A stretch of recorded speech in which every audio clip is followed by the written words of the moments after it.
Future officer, स्वागत है आप सभी का ओनली आईएएस के टारगेट प्रीलिम्स 2021 में। यहाँ करेंगे करंट अफेयर जो कि हमारे आने वाले सिविल सर्विसेज प्रीलिम्स एग्जामिनेशन के लिए इम्पोर्टेंट है। तो इसके लिए आप ओनली आईएएस की तरफ से जो टेलीग्राम चैनल है वो भी आप ज्वाइन कर सकते हो। ठीक है, तो टेलीग्राम चैनल का एड्रेस है ओनली आईएएस नथिंग एल्स। इस चैनल को आप ज्वाइन करते हैं तो आपको पूरा लिखना पड़ेगा ओनली आईएएस नथिंग एल्स। यहाँ पे आपको यूपीएससी, स्टेट सिविल सर्विसेज, इन सब से रिलेटेड जो है वो आपको मटेरियल मिल जाएगा, गाइडेंस वगैरह काफ़ी सारी चीज़ें मिल जाएंगी। तो आप खुद भी इन सबको ज्वाइन कर सकते हैं और आप दूसरे साथियों को भी अपने को ज्वाइन करने के लिए बोल सकते हैं। 2021 के सिविल सर्विसेज प्रीलिम्स के लिए ओनली आईएएस के यूट्यूब के चैनल के प्लेलिस्ट में जाके आप काफ़ी सारे इंपॉर्टेंट कोर्स है, लाइक इकोनॉमिक सर्वे है, मैपिंग की सीरीज़ है, constitutional bodies, non constitutional bodies, ठीक है, जीआई टैग है, ये काफ़ी सारे जो कोर्सेज हैं वो इम्पोर्टेंट है और रिवीजन पर्पज़ से यूज़फुल है, तो आप उनको भी एक बार चेक कर सकते हैं। ठीक, हमारा पहला क्वेश्चन है। पहले क्वेश्चन के अंदर हमें एक सिटी का नाम बताना है और उस सिटी से रिलेटेड हमें डिस्क्रिप्शन भी दिया है। ठीक है, तो क्वेश्चन में दिया है कि this city is known as a city of step walls, मतलब इस सिटी को स्टेप वॉल्स की सिटी के नाम, सीढ़ियों वाली सिटी के नाम से जानते हैं। ब्लू सिटी के नाम से भी इसको जानते हैं। इसको हम छोटी काशी के नाम से भी जानते हैं और पुराने समय में, एंशियंट टाइम में, इस सिटी के आसपास परिहार और मीणा ट्राइबल के लोग जो हैं वो ज़्यादा रहते थे। 4 हमें सिटी का नाम दिया है, अलवर, उदयपुर, मेवाड़ और बूंदी। देखो, अगर उदयपुर और मेवाड़ की बात करें तो दोनों एक ही है। उदयपुर को पहले मेवाड़ के नाम से ही जानते थे, उदयपुर वाला जो एरिया है। ठीक है, तो देखो, अगर इसमें अगर अपन जाते हैं ना सिटी ऑफ स्टेप वॉल्स, तो हमें पता चलता है कि ये बूंदी के लिए करेक्ट होगा, ऑप्शन नंबर डी सही होगा। अगर बाकी चीज़ें आपको नहीं भी पता होगी तो इतने में आप देख पाओगे। ठीक है, इसको सिटी ऑफ स्टेप वॉल किस लिए जानते हैं कि बूंदी के अंदर कुछ इस तरीके की बावड़ियाँ बनी हुई हैं। बावड़ी इन द सेंस जहाँ पे पानी को स्टोर किया जाता था और इस तरीके से सीढ़ियाँ जो है वो नीचे आती थी। तो ये अपने आप में एक आर्किटेक्चर का बहुत ही एक अच्छा एक नमूना है। ठीक है, तो ये हो गया। अब बूंदी हम कहाँ पे देखते हैं? हम बूंदी जब हम अपना आर्ट एंड कल्चर पढ़ते हैं तब हम बूंदी के बारे में देखते हैं, बूंदी पेंटिंग्स के बारे में, कोटा पेंटिंग्स के बारे में, क्योंकि कोटा और बूंदी दोनों आसपास में एडजेसेंट डिस्ट्रिक्ट है। तो अभी आप एटलीस्ट ये वीडियो एंड होने के बाद में आप बूंदी पेंटिंग्स के बारे में थोड़ा पढ़ लीजिएगा, थोड़ा रिवाइज ज़रूर कर लीजिएगा। साथ साथ में आप कोटा पेंटिंग्स के बारे में भी देख सकते हैं, जहाँ पे भगवान कृष्ण से रिलेटेड जो तस्वीरें हैं वो बनाई गई है, वहाँ प्रधानता पाई जाती है। यहाँ हिंदी में आप देख सकते हो, बट ये इतना कोई आपको याद रखना है कोई ज़रूरी नहीं है। अगर आप राजस्थान से कोई एग्ज़ाम की प्रिपरेशन कर रहे हैं तब देख सकते हैं, अदरवाइज इतना लंबा आपको देखने की ज़रूरत नहीं है। क्वेश्चन नंबर 2 में बात की गई है कि which of the following are adopted as a key driver of India's energy map, मतलब इंडिया के अगर एनर्जी मैप की बात करें तो कौन कौन से की ड्राइवर्स हैं। पहला स्टेटमेंट बोला है greater reliance on domestic sources to drive biofuels, मतलब हमारे यहाँ पे जो डोमेस्टिक सोर्सेज हैं उन्हीं के थ्रू हम बायोफ्यूल्स को जो है प्रमोट करेंगे। बायोफ्यूल तो हमारे बनते हैं, लाइक रतन जोत से बायोडीजल बनता है और हम एलगाई क्या बोलते हैं इसको, इससे भी हम जो है बायोडीजल बनाने को कर रहे हैं। सेकंड दिया है कि 2030 तक हम 450 गीगावाट रिन्यूएबल एनर्जी का टारगेट कंप्लीट कर लेंगे। तीसरा बोला है कि हमारी जो मोबिलिटी है उसको डिकार्बोनाइज करेंगे और इलेक्ट्रिसिटी को प्रमोट करेंगे। देखो, मोबिलिटी को डिकार्बोनाइज करने का मतलब होता है कि अभी हमारी जो भी गाड़ियाँ, मोटरसाइकिल, स्कूटर, कार, वो मेनली पेट्रोल से चलती है या डीजल से चलती है और उसके बाद कार्बन का एमिशन होता है। अगर हम इलेक्ट्रिसिटी से चलने वाली गाड़ियों को यूज़ करेंगे तो वो डिकार्बोनाइज हो जाएगी, कार्बन एमिशन कम से कम होगा। तो इंडिया का जो एनर्जी मैप है उसमें ये तीनों ही चीज़ें आ जाएंगी, ऑप्शन नंबर डी सही हो जाएगा। रीज़न ये है कि एक तो हमारा टारगेट है कि 450 गीगावाट एनर्जी हम कंप्लीट कर लेंगे, रिन्यूएबल एनर्जी टारगेट 2030 तक, और हमारा जो मोबिलिटी है उसके अंदर हम कोशिश कर रहे हैं ज़्यादा से ज़्यादा इलेक्ट्रिसिटी का यूज़ करें। उसके बाद हम हाइड्रोजन को भी इंक्लूड कर रहे हैं अपनी एनर्जी में, लाइक आपने देखा होगा एक HCNG नाम से फ्यूल आता है। ठीक है, ये सारी चीज़ें हैं। और जो फॉसिल फ्यूल्स हैं उनको भी हम कोशिश कर रहे हैं कि ज़्यादा से ज़्यादा रिफ़ाइन करने की कोशिश करें। गैस का भी हम लोग यूज़ कर रहे हैं, तो ये सारे ही जो हैं वो इंडिया के एनर्जी मैप के अंदर यूज़ हो जाएंगे। यहाँ हिंदी में आप देख सकते हो। क्वेश्चन नंबर 3 दिया है, United Nations economic and social council के बारे में दिया है, हमें पूछा है करेक्ट कौन सा है।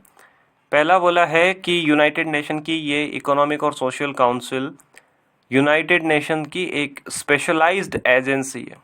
दूसरा बोला है कि यूनाइटेड नेशन जनरल असेंबली के जितने भी मेंबर्स हैं वो सारे इस इकोनॉमिक और सोशल काउंसिल के मेंबर्स भी हैं। तीसरा बोला है कि यूनाइटेड नेशन की जो ऑर्गेनाइजेशंस हैं उनके इकोनॉमिक और सोशल फील्ड्स के जो काम हैं उनको कोऑर्डिनेट कौन करता है, इकोनॉमिक एंड सोशल काउंसिल। देखो पहला स्टेटमेंट गलत है, क्योंकि इकोनॉमिक एंड सोशल काउंसिल हमारे यूएन की जो 6 प्रिंसिपल ऑर्गेनाइजेशंस है उनमें है। अगर हम पहला कैंसिल आउट कर देते हैं तो ऑप्शन नंबर बी हमारा सही बचता है 3। दूसरा भी गलत है, रीज़न ये है कि ऐसा नहीं है कि यूएन के जनरल असेंबली में जितने मेंबर है वो सारे के सारे मेंबर हैं, ठीक है। अभी 54 मेंबर हैं और ये मेंबरशिप जो है वो जियोग्राफिकली डिस्ट्रीब्यूटेड है। इंडिया भी 2017 से 2020 तक इसका United nation economic social council का मेंबर रहा है 3 साल के लिए। तो एक बार में 3 साल के लिए मेंबरशिप मिलती है। और इकोनॉमिक एंड सोशल काउंसिल का जो मेन काम है वो है कि इकोनॉमिक और जो सोशल इश्यूज़ हैं पूरे वर्ल्ड वाइड में उनसे रिलेटेड पॉलिसी बनाए, एक डिस्कशन फोरम अवेलेबल कराए, कैसे हम सस्टेनेबल डेवलपमेंट की ओर बढ़ सकते हैं। और बाकी जैसे इसके अंदर 12 ऑर्गेनाइजेशन है, like food and agriculture organisation, UNESCO, ये वर्ल्ड हेल्थ ऑर्गेनाइजेशन, ठीक है। तो ये इकोनॉमिक और सोशल सेक्टर में जो ऑर्गेनाइजेशन काम कर रही है यूएन की, उनके ऊपर ये विजिलेंस रखती है, उनको गाइडेंस देती है, ये सब चीज़ें करती हैं। यहाँ आप हिंदी में देख सकते हो। क्वेश्चन नंबर 4 दिया है, एनिक मैकन्ना गोलम के बारे में दिया है। ये एक मछली है, ठीक है। और इसमें बोला गया है कि ये मछली ड्रैगन के जैसे लगती है, ईल के जैसे ये तैरती है, और पिछले 100 मिलियन सालों से यानी कि लगभग 10 करोड़ सालों से ये हमसे छुपी हुई थी। ये ड्रैगन स्नैक हेड फैमिली से बिलोंग करती है और ये इसके प्रिमिटिव कैरेक्टर्स हैं जो कि काफ़ी पुराने हैं, ठीक है। हमें ये बताना है कि ये मछली कौन से राज्य में रिसेंटली पाई गई थी, केरला, कर्नाटक, तमिलनाडु, अंडमान निकोबार। तो ये मछली जो है वो वेस्टर्न घाट में पाई गई है और केरला, नॉर्दर्न केरला के अंदर ये पाई गई है, उत्तरी केरल के अंदर। ये मछली कुछ इस तरीके से है, ठीक है। और ऐसा है कि ये मछली पिछले 10 करोड़ सालों से हमसे छुपी हुई थी। रीज़न ये है कि ये सब टेरेनियन एक्वीफर्स के अंदर मिलती है, मतलब ये धरती के अंदर जो हमारे थोड़े एक्वीफर्स हैं उन्हीं के अंदर रहती है। और ये धरती के ऊपर तब आती है जब बहुत ज़्यादा फ्लडिंग हो जाए, बारिश हो जाए, तब ये धरती से निकल के आती है, ठीक है। और ये लगभग जो हमारी धरती थी उसका जब पार्टीशन हुआ, गोंडवाना लैंड और अंगारा लैंड, तो उस समय ये आ गई। और ये मछली एशिया में भी पाई जाती है और अफ्रीका के अंदर भी पाई जाती है, ठीक है। तो इसका अपने को नाम याद रख लेना है, एनिग्मेक्ना गोलम। अगर आ जाए क्वेश्चन में कि ये क्या चीज़ है तो हमें थोड़ा सा इसके बारे में बेसिक आइडिया होना चाहिए कि क्या चीज़ है। क्वेश्चन नंबर 5 दिया है, किसान सूर्योदय योजना से दिया है, रिसेंटली प्राइम मिनिस्टर ने लॉन्च किया है। इसमें क्या सही होगा? इसका पहला ऑप्शन दिया है कि भाई किसानों से हम सोलर पावर खरीदेंगे जिससे किसानों की इनकम इंक्रीज हो जाए। दूसरा है कि किसानों को दिन के टाइम में इलेक्ट्रिसिटी देंगे जिससे वो इरिगेशन और फार्मिंग पर्पज़ के लिए यूज़ कर सकते हैं। तीसरा बोला है कि किसानों की इनकम डबल कर देंगे फूड प्रोसेसिंग इंडस्ट्री लगा के जो कि सन पे बेस्ड होगी। तो क्या सही होगा? ऑप्शन नंबर बी सही होगा, किसान सूर्योदय योजना। देखो प्रधानमंत्री मोदी जी ने अभी गुजरात के लिए योजना लेके आए हैं। इसमें क्या होगा, सुबह 5 बजे से लेके शाम को 9 बजे तक किसानों को सोलर जो जनरेटेड इलेक्ट्रिसिटी है वो मिलेगी जिससे वो अपना इरिगेशन कर सकते हैं। किसान उस एनर्जी को भी यूज़ कर सकते हैं जिससे उनकी हेल्प हो जाएगी, ठीक है। तो बाकी और भी इस तरीके की योजनाएं चल रही हैं, कुसुम योजना, और एक गुजरात की स्पेसिफिक योजना थी सोनी योजना, सौराष्ट्र नर्मदा अवतरण इरिगेशन योजना, ठीक है। और भारत लगातार काम कर रहा है सोलर के मामले में, और हमारा जो कंसेप्ट है उस पर भी हम काम कर रहे हैं, 1 सन 1 वर्ल्ड एंड 1 ग्रिड के ऊपर भी हम लोग काम कर रहे हैं, ठीक है। तो यहाँ पे आप हिंदी के अंदर देख सकते हो। कल अपना जो क्वेश्चन था वो था कि नाकुला दर्रा कहाँ पे है, नाकुला पास कहाँ पे है।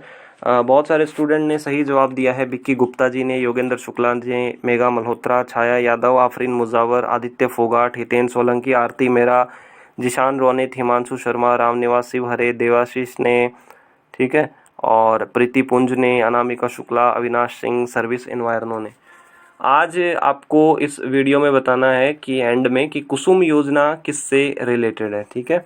और आज आप बताइएगा कि आज आपकी परफॉर्मेंस कैसी रही, कितने सही हुए, कितने गलत हुए। इन वीडियोस को आप अपने साथियों के साथ भी शेयर कर सकते हैं, जिससे कि ज़्यादा से ज़्यादा लोग इन क्वेश्चंस का बेनिफिट ले सकें।